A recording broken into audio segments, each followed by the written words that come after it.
بسم الله توكلت على الله لا حول ولا قوة إلا بالله. مساء الخير البنات وأهلا بكم على قناة لك سيدتي لأم إسلام. حبيباتي راني مع حملة إعادة تدوير الخبز اليابس.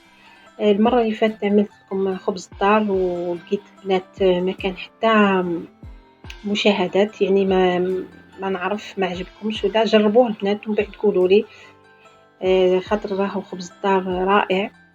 واليوم بنات راح نعمل بسبوسة بالخبز اليابس. كما راكم تشوفوا حطيت كاس ونص خبز يابس مرحي كما موالفة البنات نرحيه.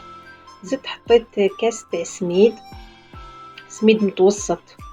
نخلط مليح المكونات هذو مع بعضهم.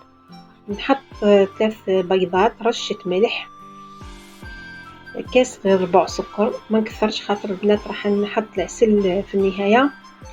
نحكم نخلط المكونات هذو مليح. نحط قشور ليمون يعطيو للبسبوسة نكهة رائعة.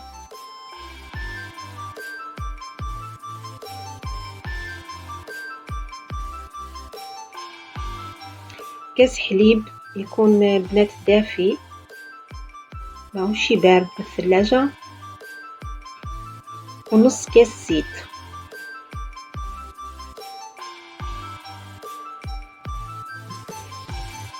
نزيد نخلط هذه المكونات مليح.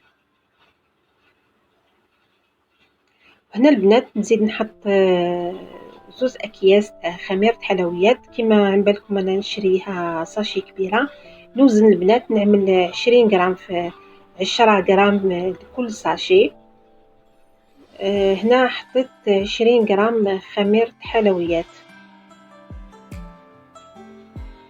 نزيد نخلط. انا دائما نفضل نشري ساشي كبيرة تاع 500 غرام، نحطها في بلارة ونخدم بها. بس نحط في الميزان نوزن باش نحكم القيس قد قد. بعد ما خلطت كما راكم تشوفوا حبيباتي،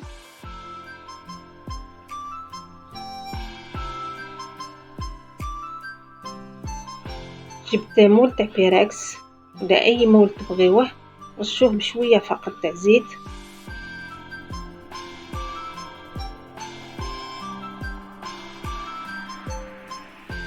ونفرغ الخليط.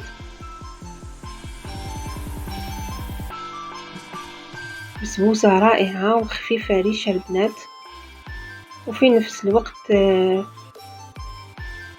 نستفيدوا من الخبز اليابس باش ما نرميوهش. نحاول نعدلها ونخبطها البنات باش تعدل من فوق. انا ديما البسبوسه البنات نزينها من فوق بالكاوكاو مرحي كما بغيتو. تقدروا حتى تخليوها من فوق سامبل، ما تحطوا لها حتى حاجه، ومن بعد كي تلوحوا لها العسل وتزينوها.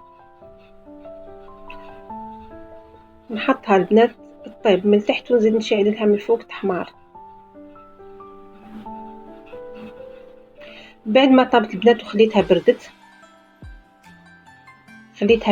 البنات على جال المول تاع البيراكس. هنايا البنات حطيت عندي عسل، خففته بشويه تاع ما زهر روما ودفيته وزدت شربتها كما راكم تشوفوا.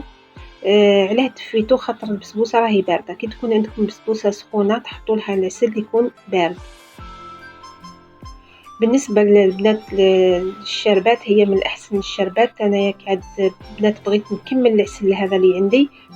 الشربات تخدموها بكاس سكر وزوز كيسان ماء وشريحه ليمون وتخليوها تغلي مده 15 دقيقه فقط.